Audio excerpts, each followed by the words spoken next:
Well, here's the boss man pulling down the Turbo 350. That one's no good. First clutches are good. This one no good, hot. That was no good. 4.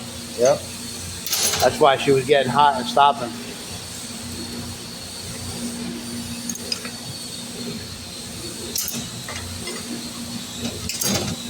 Yep.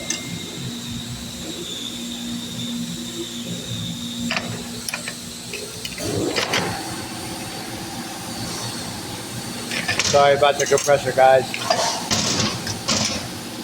But you don't see too many of these trannies coming apart nowadays.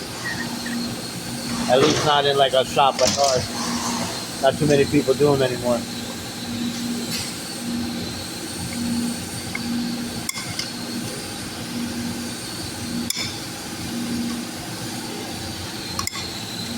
Come on, baby. This is the transmission my boss learned how to rebuild transmissions on. In his Trans Am.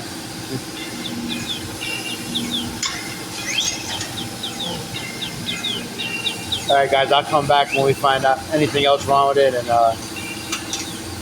when we get it all tore down.